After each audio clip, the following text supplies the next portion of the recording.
Olá, bom dia a todos. Quero agradecer a presença de todos participando dessa live. O nosso primeiro tema do painel é personalização e sistema híbrido e aprendizagem para colégios. Vamos iniciar agora com o Felipe como moderador, Valéria e Lana, para a gente falar um pouquinho sobre esse tema. Aproveito também para compartilhar com vocês a hashtag para ser usada no LinkedIn para perguntas, ou mesmo também através do próprio canal do YouTube, para que vocês façam as perguntas, tá bom? Felipe, muito obrigado, pode iniciar. Obrigado a você, Renato. É com muita satisfação que damos abertura ao primeiro painel, da primeira EdTech Web Conference Brasil. Obrigado pelo convite. Eu sou o Felipe Rodrigues, sou gerente de operações da DreamShaper, como o Renato comentou, serei o moderador aqui desse nosso papo, desse nosso painel, que conta com a Valéria Teixeira, consultora educacional no Instituto Monitor, e com a Lana Crivellaro, sócia-diretora na RL Consultoria Educacional e diretora da ABED. Então, vamos conversar aqui um pouquinho sobre a personalização, sistema híbrido e aprendizagem para colégios. Quero reforçar o que o Renato acabou de dizer das perguntas. Por favor, participem. A gente vai aqui tentar cobrir todas as dúvidas, todas as questões que vocês trouxerem. Se a gente não conseguir, a gente já marcou aqui um horário para além das 10h30, então a gente quer conseguir cobrir todas as questões que vocês mandaram, então a gente se dispôs a ficar aqui um tempinho a mais para a gente conseguir dar conta de todas as questões, tá? Então, por favor, movimentem o chat, nos mandem questões que todas serão respondidas. E para começar, passo a palavra para a Valéria. Bom dia, Valéria, tudo bem? Bom dia, tudo bem. É um prazer estar aqui com todos vocês, Eu sou consultora educacional do Instituto Monitor. Hoje nós trabalhamos à frente de uma solução de ensino voltada para os itinerários formativos da nova BNCC, do novo ensino médio, voltado para a formação técnica no novo ensino médio. Quando a gente foi desenhando aqui essa live e pensando no tema, e o meu tema são as perspectivas do novo ensino médio à luz da BNCC e das atuais vivências, é um tempo pequeno para falar sobre tudo isso, mas eu gosto da palavra perspectivas, e perspectivas, para mim, ela me remete inevitavelmente a uma outra palavra, que são as rupturas. Então, como eu consigo trazer um novo modelo se eu não romper com algumas coisas do modelo ou com alguns cenários do modelo que eu tenho. E é bacana a gente pensar nessa temática neste momento, porque nós estamos vivendo um momento de ruptura, Nós estamos vivendo um momento ímpar da nossa história, das nossas vivências, em todas as esferas que nós temos, e aí a gente, ao pensar nessa fala, eu fui buscar a experiência no Instituto Monitor. O Instituto Monitor é uma escola de educação à distância que tem aí 80 anos de existência, e que a gente começou a fazer cursos lá atrás, 80 anos atrás, por correspondência. Então, a gente mandava o livrinho por correspondência, o aluno recebia na casa dele, estudava, mandava avaliação para a gente por correspondência, a gente corrigia. E como que a gente foi, ao longo desses 80 anos, então, buscando essas novas perspectivas para os novos cenários que foram aparecendo? E aí eu fiz uma pergunta, para a minha gestora, eu falei assim, hoje, neste processo que nós estamos, você se sentiu desafiada? Quais foram os desafios que nós tivemos? Porque por sermos uma escola de EAD, não quer dizer que neste cenário nós não tivemos também que romper padrões, E aí a grande ruptura que nós tivemos no Instituto Monitor, neste momento que estamos vivenciando, é justamente porque nós tínhamos um modelo de EAD muito pautado, não exclusivamente, mas pautado em momentos assíncronos, Então, uma videoaula gravada, o livro que o aluno vai acessar, e nós estamos, então, incorporando, mais momentos síncronos, como lives, como momentos em que a gente busca trazer este aluno, que está à distância, para próximo das pessoas que fazem a educação, do professor, até mesmo de um conteudista, né? Então, sim, toda instituição ela vai ter essa responsabilidade de olhar para este momento e entender qual é a ruptura que eu preciso fazer para atender a necessidade que nós encontramos, né, frente a esse modelo.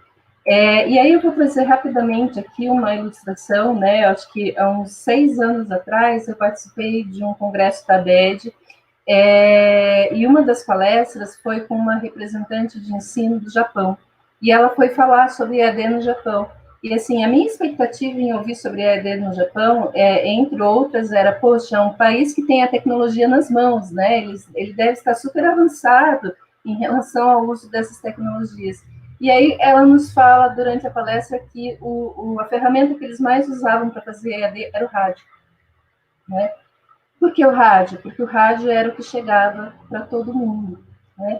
E aí nós estamos vivendo um momento em que nós tivemos que fazer, né? Então vamos contextualizar o nosso momento aqui agora. Nós estamos numa ruptura educacional, porque a nossa escola, seja ela a escola digital, a escola presencial, ela deitou analógica no sentido assim, de que ela não estava com seus processos educacionais num ambiente de aprendizagem à distância, tá?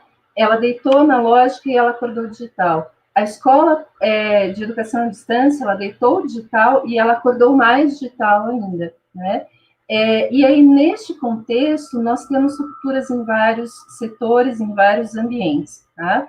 Eu vou falar de 3 principais que eu considero. Então, assim, são família, aluno, professores / escola, e a gente vai entender o porquê desses professores / escola, tá?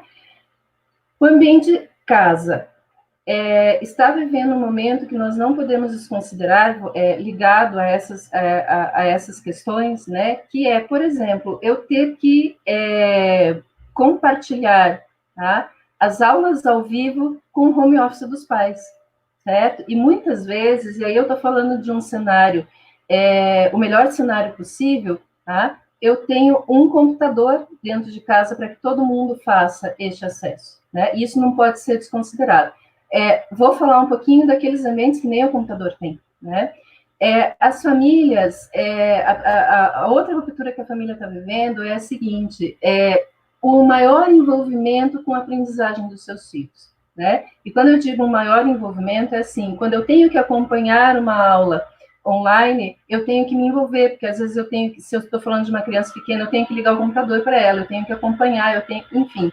Antes eu só deixava essa criança no portão da escola, eu ia embora, e essa parte do ensino, essa parte da educação era a responsabilidade da escola. Hoje eu me vejo envolvida nisso, né? E tem um detalhe muito importante que essa situação traz para nós, que eu trouxe para dentro da minha sala de aula, sem abrir a porta da minha sala de aula, a família, né? Entenda que pai, mãe, responsáveis. Então, eu tenho essas pessoas assistindo a aula do meu professor sentadas no sofá da sua sala. E isso nos desnuda, né? Isso desnuda as nossas práticas. Como é que o professor faz essa escola? Como é que ele faz a sua aula? Como é que ele ensina? Ela pode desnudar para o melhor ou para o pior, vai depender das práticas que nós temos, né? Em termos de aluno, a gente tem esse aluno com uma imersão no núcleo família 100% do tempo, tá?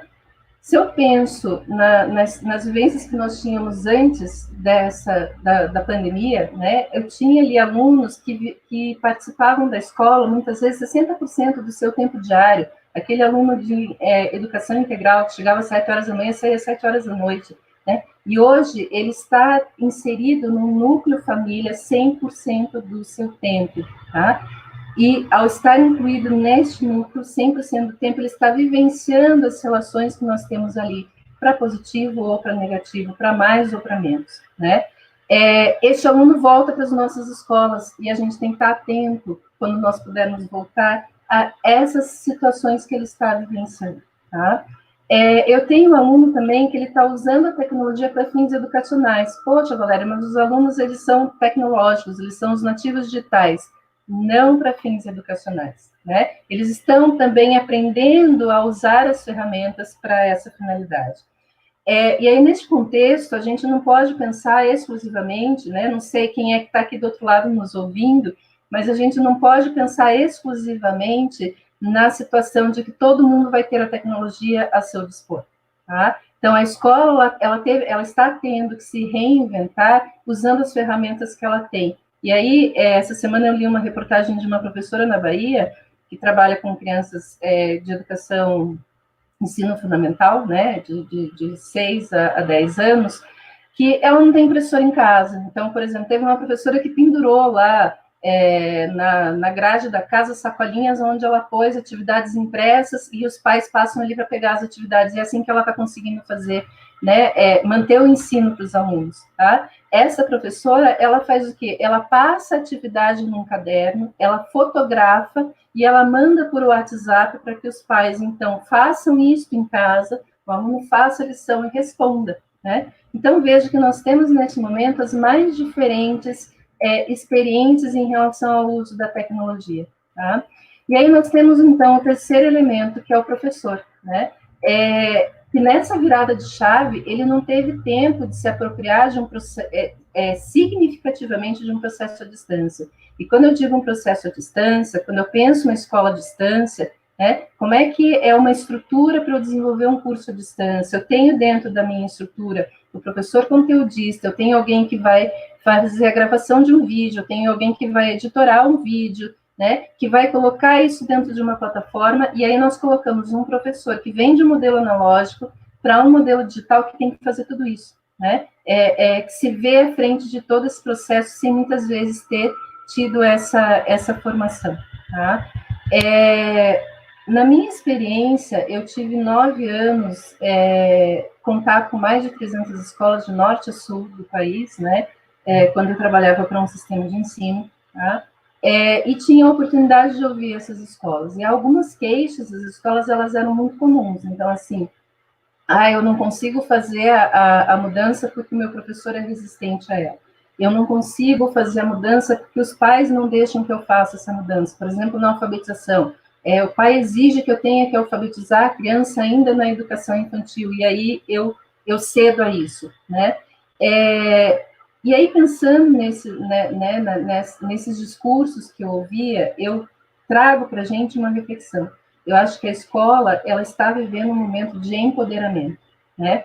Por que um momento de empoderamento? Porque empoderar-se nesse momento é romper padrões, certo? E eu tenho esta oportunidade. Quando nós colocamos o ensino totalmente à distância, né? Eu rompi um padrão com aquele meu momento presencial, ok? Eu trouxe para os professores, ou trouxe não, né? Foi colocado para os professores essa necessidade de ter um maior contato com as tecnologias, né? O aluno está lá na casa dele tendo uma aula à distância. Se há 2 meses atrás eu falasse para uma escola, porque eu falava, né? Olha, a BNCC, por exemplo, está trazendo para nós, no ensino médio, a possibilidade de nós trabalharmos 20% da nossa carga horária na modalidade à distância, né? As escolas olhavam para mim e diziam, Valéria, isso não vai rolar, isso não vai dar certo, né? As famílias não vão aceitar isso. Então, vejam que nós estamos sendo colocados à frente disso, deste processo, e nós temos que pensar, e aí eu me remeto ao título, né, do nosso painel, o sistema híbrido. Como será o nosso retorno, né? O que nós seremos capazes, né? Ou quais são as possibilidades que nós teremos neste retorno? Primeira coisa, nós não temos, ou nós temos a possibilidade de viver uma quarentena intermitente, né? Vamos abrir 2 meses, vamos ter que fechar mais 2, vamos abrir mais 2, certo? Então, dificilmente a gente vai voltar a ser presencial da forma como a gente era. Né? Mesmo sendo presencial, talvez eu tenha que trabalhar com pequenos grupos de alunos, eu tenha, né, que fazer escalas de alunos, um dia vem um grupo, no outro vem outro, né? E isso me remete a um desejo meu, pessoal, como educadora, de ter, por exemplo, uma grade horária organizada durante a semana, que segunda-feira eu vou reunir todos os professores de linguagens, né? A BNCC nos traz essa estrutura. Então, assim, quando ela traz as competências e habilidades do ensino médio, ela não traz as competências dos componentes, ela traz as competências da área. Então, ela está dizendo para a gente que ela espera, né, enquanto modelo pedagógico, que nós possamos nos organizar dessa forma. Então, por que não, de repente, organizar a escola na segunda? Eu vou ter todos os professores de linguagem, na terça eu vou ter todos os professores de ciências humanas, né? É uma outra forma de organização e trabalhar com esses grupos, certo? Eu conversei com uma coordenadora essa semana, né? Conversei com algumas escolas, mas uma em específico, e eu fui buscar dela, eu fiz 2 perguntas a ela. Me diga assim, qual foi a sua dificuldade enquanto instituição e qual foi o seu ganho enquanto instituição neste momento de pandemia, né? A única dificuldade que ela me falou foi a seguinte, dominar a ferramenta, né? Nós tivemos que capacitar professores e alunos para usar uma ferramenta, né? Uma plataforma de ensino, enfim, as ferramentas que eles tinham ali naquele momento. Quero fazer um adendo aqui. Teremos sim que pensar, enquanto instituição de ensino, na questão da formação dos nossos professores para este novo modelo de ensino. E formação de professores, ele vai muito além do que simplesmente a gente ensinar o professor a usar a ferramenta. Tá? Nós temos que discutir o uso dessas ferramentas, quais os benefícios que eles trazem, de que forma nós vamos utilizar essas ferramentas. Tá? E aí, a dificuldade e o ganho, né? E o ganho, até vou ler aqui para não perder nenhuma palavra dela, tá? Ela diz assim: criatividade, domínio das ferramentas, aprendizagens que permeiam a comunicação digital. Estou falando da coordenadora Rose, do Colégio Aparecida de São Paulo, tá? Abordagem colaborativa entre os professores, transposição de espaços aproveitando o tempo em encontros online. E aí o fechamento dela, né? Se nós não vivêssemos a imposição deste momento, eu não sou capaz de mensurar o tempo que levaríamos para ter o alcance que tivemos em relação às comunicações digitais. Então, nós aprendemos em 2 meses o que nós levaríamos muito tempo, né, para aprender se não fôssemos obrigados a este convívio. Dentro do Instituto Monitor não foi diferente, né? Nós tivemos ali dificuldades com o uso de algumas ferramentas, medo por parte de professores que foram para uma live, por exemplo, poxa, mas é a minha primeira live, eu nunca fiz isso. Ok, vai aprender a fazer, né? Alunos, eu tenho um público de alunos de 35 anos, uma média, né?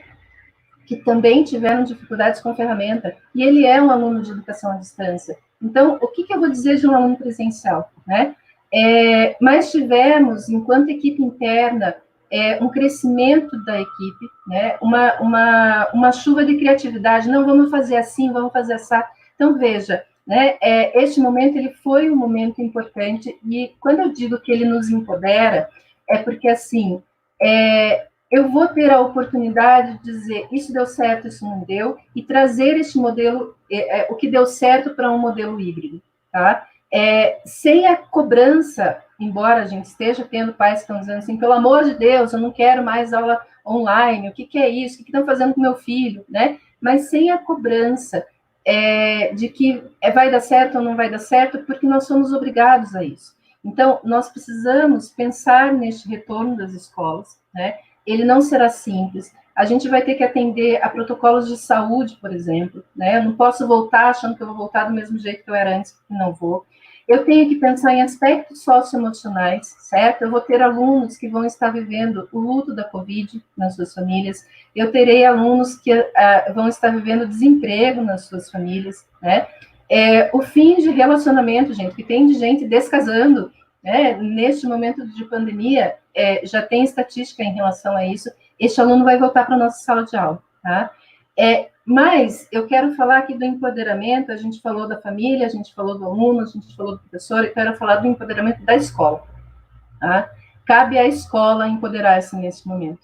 O professor, eu costumo brincar, sério, que ele foi colocado na linha de frente, assim como, faço aqui uma metáfora, com os profissionais de saúde. Muitos profissionais de saúde estão na linha de frente sem o uso de EPIs, por exemplo, né? Foram para a guerra sem uso de EPIs. O professor, ele foi para essa linha de frente, ele nos representou dentro das suas possibilidades enquanto instituição. Agora é o momento da instituição olhar para essa situação, né, e dizer assim, o que é que eu quero, o que é que eu posso. E aí eu quero fechar com uma palavra da BNCC, que ela bate muito forte, que é o protagonismo, tá? E ela disse que ela espera um aluno protagonista. E eu sempre tenho a seguinte fala: um aluno protagonista, eu só tenho esse aluno se eu tiver um professor protagonista. Eu só tenho um professor se eu tiver uma escola protagonista, né? E aí é papel, sim, da escola. Pegar este momento nas suas mãos e dizer, enquanto equipe pedagógica, ter essas discussões e pensar para onde ela vai. Então, se a gente veio aqui na expectativa de que, vamos achar este caminho, não, este caminho ele é construção. Tá? E essa possibilidade de construção está nas nossas mãos, ok?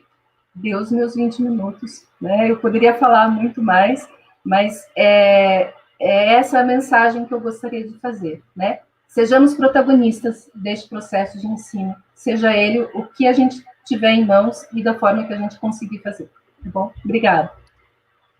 Ótimo. Obrigado, Valéria. É muito bom, né, Valéria, discutir esse momento que nós estamos à frente junto com os professores.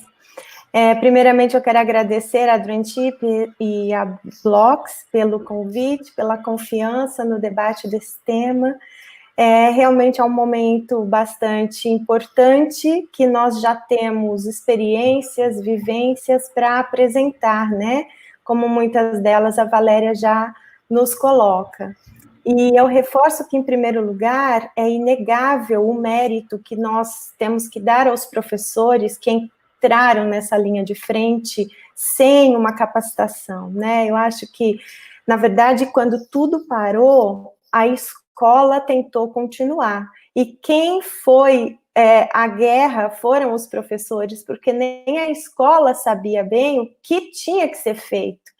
Então, aquela criatividade, todas as possibilidades, tudo que eles tinham, ele foi colocado em pauta e foi disponibilizado para os alunos. Então, esse mérito, ele é louvável, ele tem que ser realmente valorizado, né? Porque o professor de sala de aula, ele é completamente diferente do professor frente às câmeras.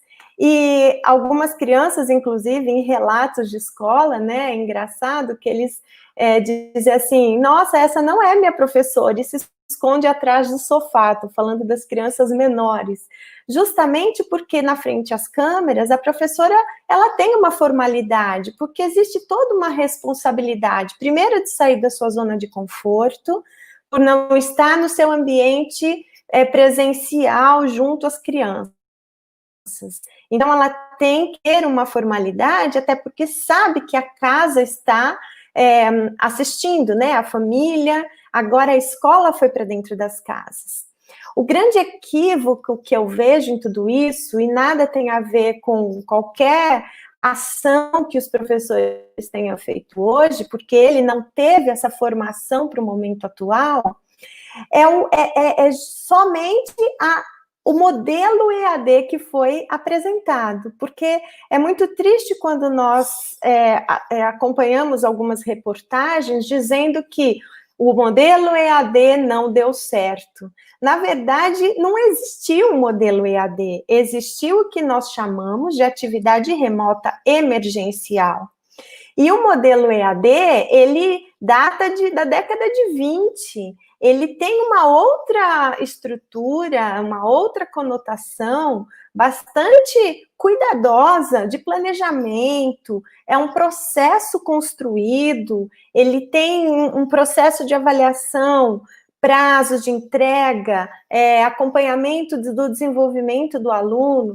Então, quando a gente entra no modelo emergencial e diz que o EAD não deu certo, nós não estamos falando de educação à distância, e esse é o grande equívoco, porque a reprodução do modelo presencial passado para o online neste momento, ele não vai funcionar, ele realmente é um outro contexto. Aquele professor que tinha todas as habilidades, a criança, o adolescente ali frente ao contato com esse conteúdo, interagindo, é diferente hoje. Então, não dá para fazer a reprodução desse modelo justamente pelo momento, pela falta de formação. Então, é um grande equívoco quando nós dizemos que foi nítido que o país não tinha infraestrutura tecnológica para receber tanta gente conectada nesse momento. Eu não estou dizendo apenas de escolas, porque as empresas, as escolas foram todos para dentro de suas casas, né? Estão dentro de suas casas. E em um certo horário do dia, a gente começa a perceber problemas na conexão.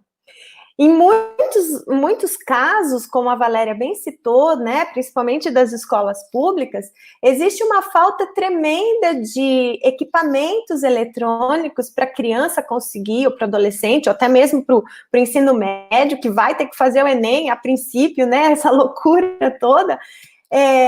Não tem equipamento suficiente dentro das famílias, quando o pai está home office, a mãe está home office, e tem 3 filhos, que é o meu caso. Eu não tenho equipamento para todo mundo, quando a escola exige que o meu filho fique na frente do computador, conectado, no mesmo tempo que ele estava dentro da escola presencial. É algo que foi, assim, um grande equívoco. E é óbvio que a percepção, que já era um preconceito da educação à distância, teria essa conotação de que EAD não dá certo. Só que não foi feito EAD. Foi feito uma atividade remota para um momento emergencial, com todo o conhecimento possível que estava à mão das escolas nesse momento. Mas a resistência a conhecer metodologias diferentes, infelizmente não houve tempo dessa capacitação, o que já deveria ter acontecido, porque essa não foi o nosso primeiro alerta, né? Foi o maior, essa pandemia.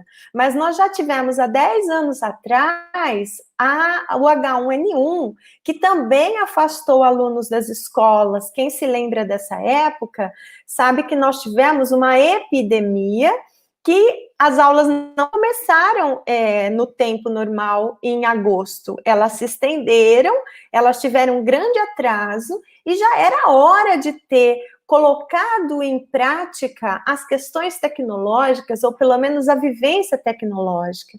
Enquanto as universidades se apoiaram e avançaram na educação à distância, ou mesmo em uso de tecnologias em sala de aula, a educação básica, ela se restringiu ainda, ela se limitou ainda a continuar insistindo nesse modelo presencial. E que hoje todos fomos pegos de surpresa e vivemos esse grande conflito.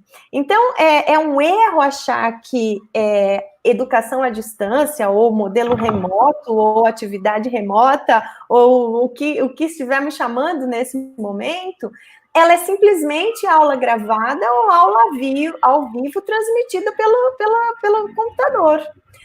Porque nós enxergamos essa questão social das desigualdades desse país, e nós tivemos uma grande chance, que foi não sermos o primeiro país a passar por essa pandemia.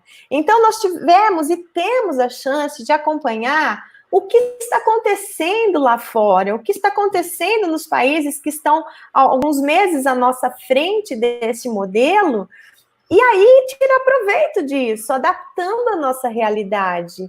Nós já vimos que as aulas em alguns países voltaram e já vão ser canceladas, porque o modelo adequado para essa volta às aulas já não é ideal. E nós estamos observando o que está acontecendo lá, porque a gente tem a chance de não errar, a gente tem a chance de nos adequar para uma volta diferente, né? É um momento muito peculiar, mas é um momento de muito aprendizado. E o grande equívoco, tanto de escola quanto de família, ainda é insistir na questão do conteúdo. Infelizmente, nós vivemos um ano que não dá para ter a mesma normalidade, e eu não sei mais o que é normal, né? O que é normal? É tanto normal, porque são tantas realidades descobertas, né? Então, não dá mais para achar que a gente tem que quando voltar às aulas, tudo vai ser igual, e aí acabou esse negócio, porque não vai. É um ano que eu não digo perdido, mas é um ano de muita reflexão, de muito aprendizado e de muitas possibilidades para que nós, de uma forma abrupta e dolorida, né, a gente sinta essa dor do momento para poder dizer que a escola já não aguentava mais o modelo tradicional e pedia por essas mudanças. Nós estávamos aí, implementa novas regras, busca BNCC, mas isso ainda não estava forte de como aconteceria, né? Sai uma portaria, sai correndo, tem que fazer.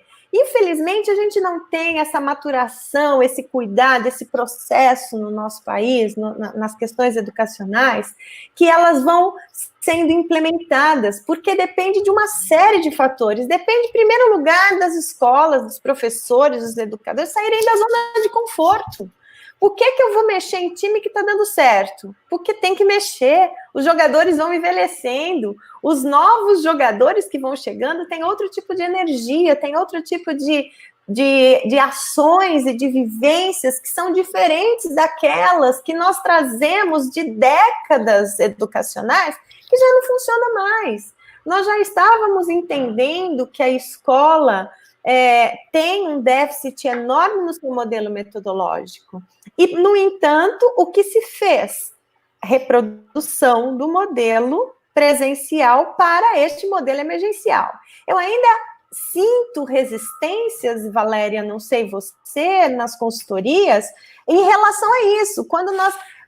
E aí eu abro um parênteses também para colocar esse assunto em pauta, né? Algumas escolas que eu atendo têm me dito assim: tudo bem, vocês não estão fazendo educação à distância, já ficou claro que vocês estão fazendo atividade remota, mas isso também não é remoto, porque vocês não estão colocando meu filho na frente do computador, porque o remoto para a família ainda é conteúdo e criança ou adolescente remotamente conectado.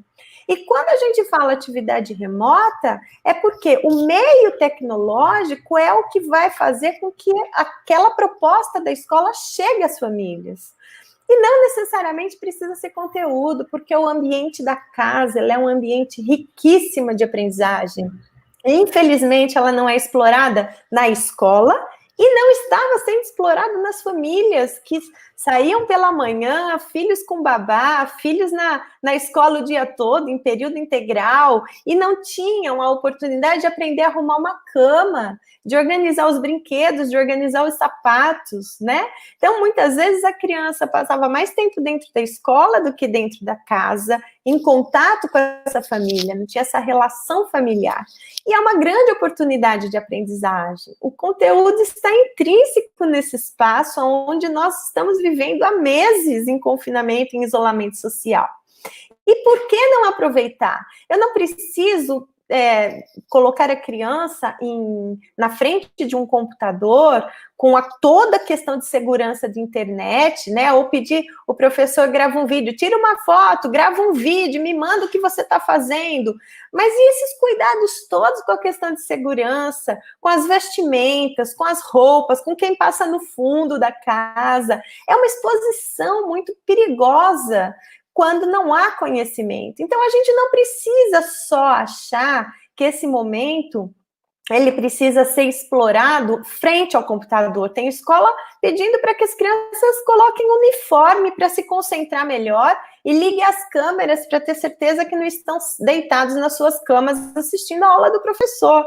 Só que passa a ser um modelo chato. Se já era chato, imagine agora, eu estou dentro da minha casa, você está invadindo o meu espaço, ainda quer que eu me adeque a você, né?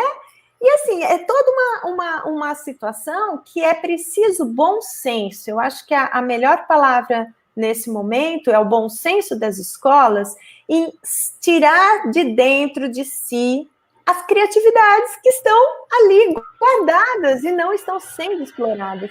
E colocar a questão metodológica à frente da tecnologia. a tecnologia por si só, ela não vai fazer nenhum aprendizado. Eu preciso da construção do professor, eu preciso da elaboração metodológica, eu tenho que ensinar uma criança a ser alfabetizada e ela parou na letra C.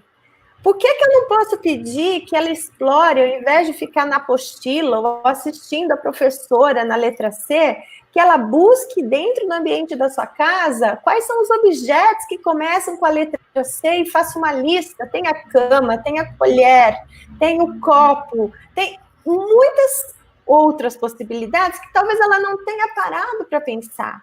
E aí a mãe diz assim, mas tá aqui andando pela casa, quantos brinquedos você tem com a letra C? Eu trago esse momento de forma lúdica, eu trago esse momento de forma explorando o espaço da minha casa, sem precisar colocar a criança 4 horas na frente da internet, 4 horas na frente. E as que não têm conexão? E as que não têm o aparelho disponível? Né? Tem que esperar o pai no home office ou a mãe para liberar um computador, para liberar o acesso. Então, é toda uma possibilidade de... E eu resumo tudo isso, realmente, a falta de formação e conhecimento do que é a modalidade à distância, né? Então, não dá para dizer que deu errado ou que o modelo EAD não funcione, por isso nem o híbrido eu quero. Muito pelo contrário, a EAD e o nosso país, ele tem um tempo de aula de 4 horas, né? Enquanto outros países têm duração maior. Eu morei fora do país e meus filhos ficavam das 9 da manhã, 5 da tarde, na escola, e não existia meio período, existia só esse tempo inteiro. Então, para a nossa realidade, o híbrido, ele pode estender esse tempo de acesso. E ele não só estende, como ele também pode causar um outro conforto motivacional. Por quê? Tem alunos que aprendem lendo, tem alunos que aprendem ouvindo, tem alunos que aprendem vendo e tem alunos que precisam de trocas. Todos os componentes estão disponíveis num ambiente bem estruturado, virtual, diferentemente do ambiente presencial, que o professor normalmente fala, acaba a aula, não tem tempo, passa um slide, ou põe um filme, né? E não explora tantas questões. Então, primeiro, as metodologias ativas têm que vir à tona. Segundo, a EAD, ela pode complementar esse modelo híbrido, dando oportunidade para aqueles alunos que têm mais dificuldade revisarem as aulas, assistirem quantas vezes forem necessárias. E ele também pode dar oportunidade para aqueles alunos que são poucos e que as nossas escolas não atentam-se a eles, que são aqueles alunos que têm um ritmo acelerado de aprendizagem, e eles precisam avançar com mais velocidade, sem aguardar que todos aprendam para depois caminhar, que a escola segura. Então, por que a educação à distância, num sistema híbrido, não pode colaborar com este aluno e dar a ele a oportunidade de avançar? Se não for avançar no conteúdo planejado, explorar o conhecimento além da sala de aula. Então, esse é uma grande possibilidade, oportunidade que, havendo treinamento, havendo capacitação de professores, havendo o desbloqueio do preconceito, ele pode sim e vai agregar muitos benefícios à nossa educação. Então, eu acho que a Valéria abordou muito bem as questões de família, de escola, de aluno. Eu tenho essa defesa do modelo híbrido, que é o que os especialistas da educação à distância, como eu também, acreditamos, né? Que a escola ela não pode, se ela tentar voltar no que estava acontecendo, ela vai continuar sendo pega de surpresa, porque essa não é a primeira nem a última pandemia ou epidemia ou isolamento social que nós teremos. E nós podemos muito aprender com os outros países, reforço, né? Então, eu encerro aqui dizendo que existe eu acho que deve ter muitas perguntas aí, né? A gente vai ainda ficar à disposição para responder todas. Eu gosto mais de conversar, de expor uma ideia, quando eu posso também responder, porque eu acho que a gente vai na linha do que os nossos ouvintes estão pensando. Então, eu abro aqui e finalizo esse momento, né?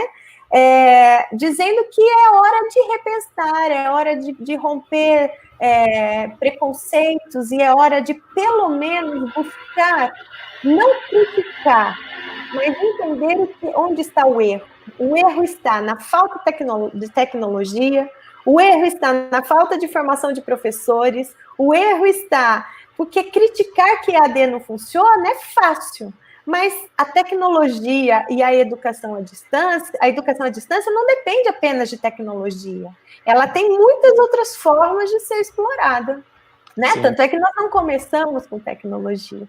Então, eu encerro aqui, porque eu também gosto de falar muito, para que nós possamos ouvir as dúvidas dos nossos ouvintes. Lana, obrigado. Eu vou até pegar um gancho disso que você falou, né, desses pontos. A Helenice Cruz, ela comenta, né, o professor está tendo que se reinventar sem formação, né, e depois ela pergunta, e aí essa pergunta eu vou jogar para vocês duas, porque acho que é legal as duas darem a contribuição nessa questão. Ela comenta assim: em algum momento as escolas e professores foram provocados a fazer aulas com tecnologia na graduação, né? Então ela traz esse questionamento que eu queria compartilhar isso com vocês, ouvir vocês sobre isso. Isso é algo que... Posso começar, Valéria? Pode. É algo que a gente realmente tem discutido e debatido muito, que os nossos cursos de pedagogia, de formação de professores, ainda não se reinventaram, realmente não se reinventaram. Mas é o momento, esse é o momento das nossas leis, portarias e diretrizes inserirem isso nos seus currículos, né? Então, se a nossa diretriz curricular da pedagogia, ela ainda não foi atualizada, o momento é urgente para que isso aconteça, porque realmente, Eunice, né? A gente tem um grande déficit, e a partir do momento que nós não fizermos essa inserção de tecnologia, de modelos híbridos dentro da formação dos professores, infelizmente nós continuaremos naquele modelo tradicional que está fadado ao fracasso, né? Então, não conheço ainda, eu desconheço, mas eu já vejo mobilizações destas mudanças curriculares para a inserção fortemente dessa possibilidade. Sim. E a gente vê hoje, né, o professor da escola presencial, vamos dizer assim, se eu pegar um professor recém-formado, tá, e que veio para a minha escola para dar aula, ok? Muitas vezes a gente diz assim, o professor que é resistente a ensinar usando tecnologias é aquele professor mais antigo, não necessariamente, tá? Nós vemos, sim, isso que a Lana falou, né? Não temos na faculdade esta formação, e quando esse professor ele chega nas nossas escolas, ele está chegando, trazendo o modelo de ensino pelo qual ele vivenciou a sua vida inteira, inclusive a faculdade. Então, ele foi ensinado no exemplo, né? E aí a gente espera que lá dentro da escola ele ensine diferente, mas ele não teve nem o exemplo e nem a formação, né? E aí ele reproduz, sim, o modelo ao qual ele teve, né, acesso. Não dá para a gente generalizar, eu acho que nós sempre temos boas práticas, tá? Vou citar aqui um exemplo, porque eu tenho vivido o EAD com uma filha de 22 anos, que estuda medicina, o EAD não, o ensino remoto, né? Dentro de casa, ok? Então, eu vou dizer assim, 80% dos professores de do curso de medicina da minha filha, eles estão dando aula como eles davam no presencial. Se você tinha 4 horas de aula, você vai ter 4 horas de aula aqui comigo, eu vou passar 170 slides, isso, gente, eu não estou exagerando, isso é fato, isso é real, tá? Eu vou te passar 170 slides nessas 4 horas e você vai ouvir aí do outro lado a minha explicação em relação aos slides. Em compensação, ela tem ali 20% dos professores, né? E aí eu fiz essa pergunta, mas esse professor é mais novo? Ela falou, não, mãe, ele é um professor já que é avô, que tem os seus, né, que tem netos, enfim, tá? que ele faz o que? Ele faz estudos de caso, o que para a medicina é fantástico, né? E ela falou, a gente está aprendendo muito mais com esta metodologia que ele está trazendo, e veja, acho que aqui vale, né, uma reflexão, a ferramenta é a mesma, está todo mundo usando nessa faculdade o Zoom, né? O que dá o tom para a ferramenta? É a forma como eu vou usar. Então, estudos de caso, eu estou aprendendo muito mais, eu estou aprendendo melhor, dividiu em pequenos grupos, né? Então, os grupos discutem. Então, veja, ele trouxe o método com a ferramenta que ele tinha, né? E isso passa, sim, pela formação do professor lá na escola, lá na universidade, mas também a gente tem que olhar para a formação em serviço desse professor. Eu, escola, enquanto instituição, sou soberana nos processos, eu sou responsável por essa formação do meu professor. Acho que tem muito a ver com aquilo que vocês comentaram, né, do empoderamento, né, dos professores com essas ferramentas, né, o protagonismo que o professor também traz para os alunos trabalharem, né, e aí muito alinhado com isso, aqui no nosso chat, o Márcio... Deixa eu só complementar, por favor, desculpa. Só que, Valéria, eu entendo que este modelo para o ensino superior, como é o curso de medicina, é porque esse aluno já tem uma autonomia, já tem uma responsabilidade de avançar, mas o mesmo não serve para a educação básica, principalmente para as séries iniciais. E é aí que entra a questão da criatividade, da falta de outras possibilidades metodológicas que possam existir para que o aluno ou a mãe não se torne a professora do momento. Muitas mães não têm condições, não têm nem a escolaridade suficiente para ajudar seus filhos, né? Então, como é que a gente pode avançar em conteúdos, com slides, com transmissão ao vivo, com aulas gravadas, pensando em algumas realidades? Tem mãe que tudo bem, está disponível, mas a maioria está em home office, porque hoje as mulheres saem também de suas casas. A maioria está ainda com as babás que moram junto, ou nem estão com as babás pelo distanciamento, né? Algumas mães têm as dificuldades de aprendizagem porque não avançaram nos seus devidos anos escolares e algumas nem escrever ainda sabem. Então, são várias realidades que eu preciso repensar e não posso contar com os slides, com apenas o uso do computador e com o apoio da família neste momento integralmente. Eu preciso pensar em possibilidades metodológicas que deem suporte à criança, onde o professor passa essa orientação, mas passe o máximo possível de autonomia à criança para esse processo de aprendizagem. E ensine, não necessariamente avance o conteúdo, porque o conteúdo, infelizmente, não vai ser acompanhado, gente. Não, é um ano diferente, que a gente vai ter que rever isso. Então, não dá para cobrar conteúdo nesse momento. E até já pegando esse gancho de novo, né, daquela questão que eu ia trazer anteriormente, né, que o Márcio Cabe, ele comenta exatamente dessa questão do conteúdo, né, ele fala que ele tem repensado um pouquinho, tem questionado a importância que as escolas dão e o desapego que elas têm que fazer com o modelo conteudista, né, de conteúdo. E aí ele até falou, né, eu adoraria, ele gostaria de ver mais uma educação maker dentro das escolas, né, porque aí é mais baseado em projetos e desafios, muito com aquilo que a Valéria comentou da experiência da filha dela, né, de um estudo de caso, né, então ele gostaria muito de ver isso crescendo nas escolas, né, eu acho que é bem por aí, né.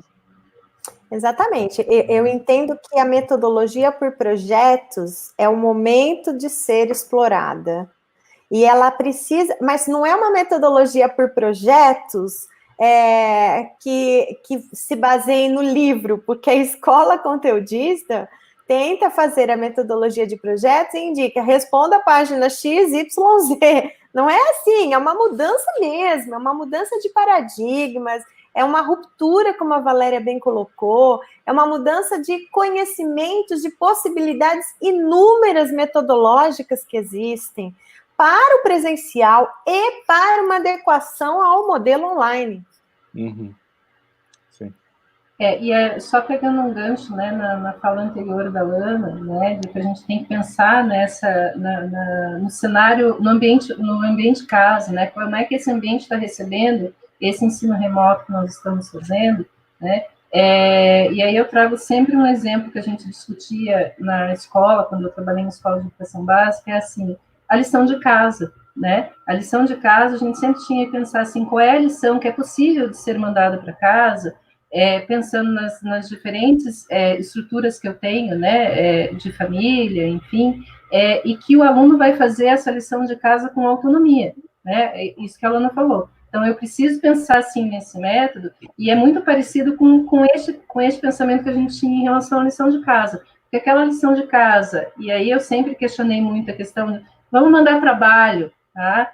Gente, trabalho para fazer em casa, a gente sabe que muitas vezes quem faz não é a criança, é a família, né? Vinham aquelas maquetes lindas, maravilhosas, quem foi que fez? Você não via a mãozinha da criança ali, né? Não é diferente essa discussão porque a gente está vivendo agora. Então, o que é possível de eu enviar, de eu trabalhar no online, que vai ter essa sequência dentro do ambiente de casa e que sim, a criança seja capaz de fazer isso de uma forma autônoma, né? Então, assim, por exemplo, dividir a sala em na turma, em pequenos grupos, né? Trabalhar com pequenos grupos. Eu sempre digo assim, eu conheço muito mais cada um dos meus alunos quando eu trabalho com 8 do que quando eu trabalho com 40, né? Então, assim, por que não, num horário que eu estaria ali em aula, né, eu destinar, ao invés de ser uma hora de aula, eu ter 20 minutos de conversa com esses alunos dentro de um projeto que a gente vai fazer em pequenos grupos, né? Eu tenho essa possibilidade. Isso é o quê? É a gente buscar romper com os modelos. Os modelos, para nós, eles são muito fortes, né? Nós carregamos esse modelo em anos de história educacional. Então, agora é isso sim, é eu buscar essas possibilidades. É aplicar aplicar definitivamente as diferentes formas de metodologias ativas que tanto se pede, que tanto está exposta, que tantos cases de sucesso já existem, e o modelo, a metodologia ativa, ela é trabalhada ainda com um pezinho no modelo tradicional. Então, é isso que nós temos que romper e formar para ensinar, para que haja uma exploração melhor. Não existe o medo. Toda mudança causa um medo. Mas se ele não for enfrentado, a gente não muda, né? Então, existe esse enfrentamento. E até alinhado com isso que vocês estão comentando, né, das múltiplas realidades que a gente tem, a Rose Guimarães, ela até comenta, né, temos muitos alunos sem computadores, né, e quem mora na zona rural, né, então a gente está com essa questão também de pensar nessas múltiplas realidades, né, não é simples a gente ter um padrão único que atenda a todo mundo, né, a gente tem que balizar a partir das realidades que a gente tem à nossa frente, daquilo que a gente sabe que os nossos alunos estão passando, das realidades, dos contextos que eles têm, né? É muito por aí que a gente também tem que se balizar, se planejar a partir disso, né? Tem uma frase que eu vou roubar aqui, que eu não sei quem é o autor, né, mas que diz o seguinte, que quem olha para fora sonha, né? Tudo bem a gente sonhar, mas quem olha para dentro, ele desperta, né? Então, acho que é o momento, sim, da gente olhar para a nossa realidade, o que é possível de eu fazer dentro da minha realidade, sem que isso represente uma acomodação, né? Eu acho que isso tem que ser uma inquietação nossa, né? E despertar, né? Despertar o modelo que é possível para ser feito, que é possível de ser realizado dentro da realidade que eu tenho. Eu assisti uma live esses dias, e aí trago aqui em relação a essa questão, né, da família ser co-participante nesse processo mais do que nunca, né? Era uma gestora de uma escola que ela dizia assim, nós estamos fazendo live com pais, né, para orientar. Então, assim, eu preciso olhar para este elemento família, que tem sido meu auxiliar, vamos dizer assim, meu auxiliar de turma, meu auxiliar de classe, né? Eu preciso, então, instrumentalizar esta família, né? Eles fizeram grupos como se fosse o representante de sala, com pais, né? Então, esse pai que se dispôs a isso, ele traz as expectativas, né, as dificuldades que as famílias estão enfrentando. Eu tenho que abrir este canal de comunicação com os pais, né? Para quê? Para eu entender as realidades, para eu entender as insatisfações deles. Gente, ele é sim o meu cliente, tá? É difícil a gente falar a palavra cliente na educação, mas ele é sim o meu cliente, porque é ele que define se no ano que vem o filho dele vai continuar na escola ou não. Ele vai definir isso baseado nas experiências educacionais que ele teve, né? Se elas foram significativas ou não, tá? Então, eu preciso olhar para este elemento neste processo que nós estamos. E não só pensando na escola particular, né, Valéria? Porque o pai vai olhar para ver se vai continuar sendo cliente. O aluno da escola pública não tem essa opção, mas tem esse mesmo direito da mudança, tem esse mesmo direito das possibilidades de acesso, né? Esse momento das desigualdades que estão evidentes das dificuldades do modelo, eu acho que é urgente, justamente porque nós precisamos entender todas as dificuldades, as diferenças, os alunos com deficiências, né? Como é que a gente atende a todos esses públicos quando nós pensamos em colocar a tecnologia à frente de qualquer ação metodológica? Não dá. A tecnologia, ela não vem antes. Ela é um meio para se fazer chegar uma possibilidade metodológica. Mas é preciso pensar em quais estratégias metodológicas daquela realidade, que são inúmeras. É preciso colocar a criatividade em pauta e despertar essa criatividade que com os nossos modelos conteudistas tem adormecido, né? Não posso sair do livro, eu não posso fazer diferente. É preciso reviver isso. Quando o nosso colega fala da questão do maker, fala da questão do fazer, quando eu levanto a questão das metodologias ativas, que é a minha bandeira de especialização EAD e metodologias ativas nas duas modalidades, né? É o momento de colocar tudo isso em prática, é o momento de explorar essas possibilidades, realmente. Porque o aluno não aguenta mais ser receptor de conhecimento, né? E a professora Marinês Fini, ela tem alguns lemas, eu gosto sempre de repeti-los, né? Informação não é conhecimento. Então, quando a gente pensa que está passando algo para aquele aluno, informando um conteúdo, eu não estou garantindo que ele está aprendendo, né? Quando ele tem o acesso à internet, eu não estou garantindo que ele está... Eu preciso explorar isso. A gente não ensina, como a Valéria bem colocou, os nossos alunos a explorarem o ambiente da internet. Ele é riquíssimo. Existem muitas empresas, e eu também exploro muito a questão da curadoria. Nós não precisamos novos conteúdos, nós não precisamos mais videoaulas, nós não precisamos de mais aulas ao vivo. Nós já temos tudo isso na mão. Basta aprender a explorar o que a internet tem de bom. Tem muito lixo. Mas quando a gente produz um conteúdo em modelo emergencial, eu acho que a gente pode ainda estar contribuindo com esse lixo e não ajudando esse aluno a ter conhecimento. Nosso aluno precisa aprender a ler, nosso aluno precisa aprender a contar história, nosso aluno precisa aprender a fazer interpretação. E ele não precisa ler para interpretar, ele pode assistir um filme, um desenho, ele pode ter um bate-papo para interpretar. Tem tantas possibilidades de rádio, de TV, de livro, de história. Por que não insere a questão da leitura com mais ênfase? E a cobrança da leitura, ela pode vir. Existe ainda correio, existe ainda rádio, existe ainda TV, não tem só internet. E não tem só tecnologia. Existem outros meios, a sacolinha pendurada no portão. Eu estou em isolamento social, eu não posso sair, mas a escola...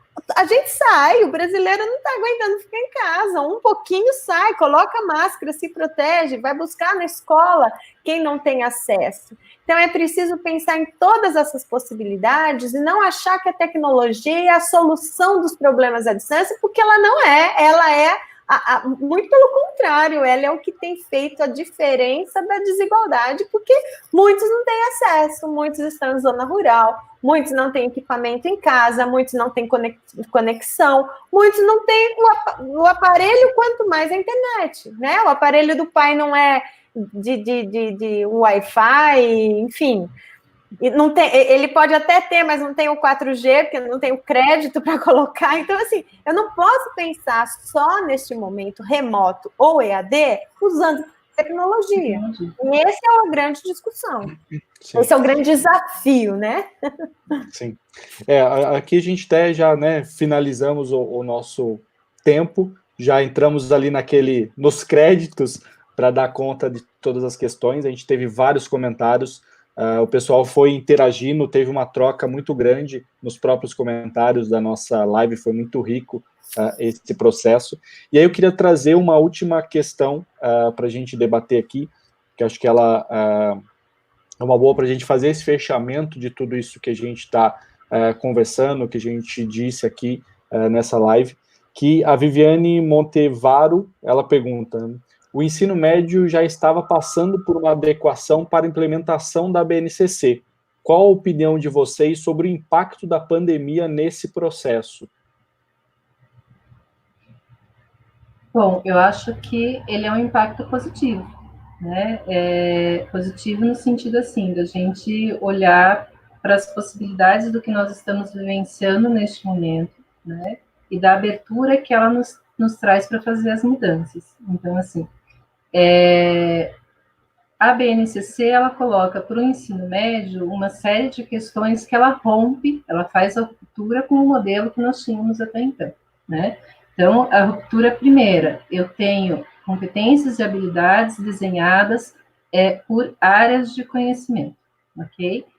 Então, este é um momento que eu posso e devo sentar com os meus professores por áreas de conhecimento e discutir com eles e construir com eles, né? Colocá-los no protagonismo disso. Um dos medos que eu tenho, gente, em relação à reestrutura da BNCC é que ela seja aquela reestrutura de gaveta, tá? O que é a reestrutura de gaveta? Alguém escreveu o PPP da escola com as mudanças que são necessárias frente à BNCC, apresenta numa Secretaria de Educação para aprovação e ele lá na prática ele não acontece, né? A reestruturação ela só vai acontecer se a gente tiver essa discussão com a nossa equipe pedagógica, se a gente construir o modelo junto com a equipe pedagógica. E aí, de novo, que modelo vai ser esse? Vai ser um modelo de acordo com as possibilidades que nós temos, né? Que modelo uma escola rural vai construir? Ela vai construir dentro do modelo de possibilidades que ela tem. Que modelo uma escola presencial aqui, como se eu estivesse aqui, né?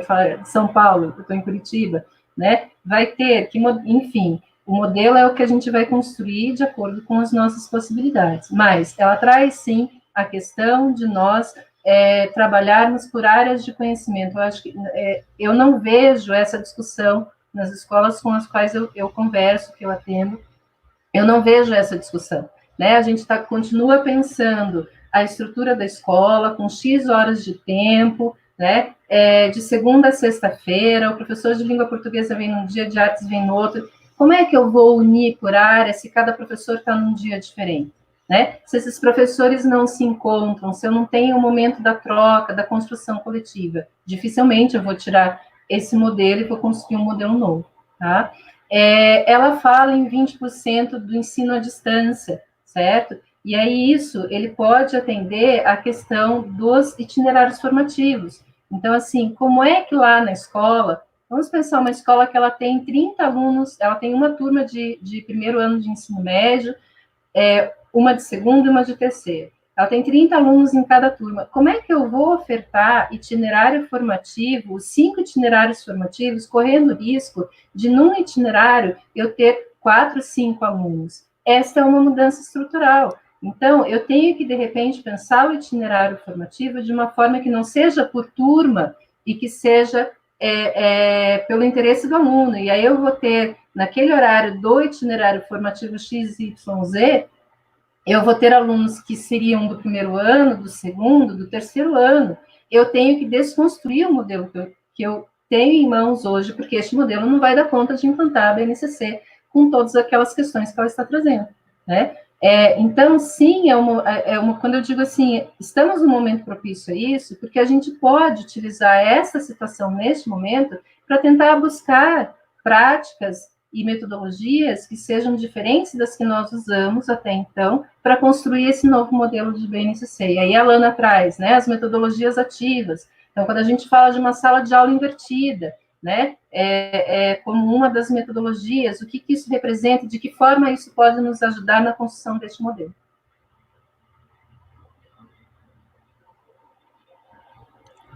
É isso aí, acho que a Valéria complementou bem. Ótimo. Então, gente, muito obrigado. Vocês querem colocar uma fala final? Eu quero agradecer às duas empresas, novamente, Blocos e Dream Shipper, espero ter atendido a expectativa do nosso público, do nosso ouvinte. Agradeço pela oportunidade, pela confiança em nos colocar em discussão com um assunto tão importante para o momento, né? E eu acredito que é hora de sair da zona de conforto. Eu acho que a minha mensagem não dá e o mundo não pede que sejamos iguais, né? Eu acho que a gente tem vivido muita coisa importante, muitos aprendizados, a gente tem que aliviar o nosso coração em relação ao avanço do conteúdo, porque neste momento haverá um outro processo para rever esses conteúdos, e não é o mais importante no momento, né? O importante são outras formas de aprendizado que a vida nos ensina a ter. Então, essa é a minha mensagem aos professores que estão nos ouvindo, para que haja uma tranquilidade em relação a isso. Haverá uma prova diagnóstica, haverá uma reorganização das escolas, sim, para que os alunos não tenham uma perda muito grande nesse ano, né? Não sei como isso vai acontecer, mas eu acho que tudo é aprendizado, e é isso que nós temos que aproveitar dia a dia. Não dá. Hoje eu digo que não dá para pensar no amanhã, porque nós não conseguimos fazer isso até então. Então, essa é a mensagem. Vamos viver intensamente o que esse momento tem nos inspirado, tem nos ensinado, tem nos mostrado e tem nos alertado a mudar, para que nós possamos construir juntos dias melhores, uma educação muito melhor. Muito obrigada. Obrigado, Lana. Eu acho que eu vou pegar uma palavra que surgiu muito aqui, conteúdo, né?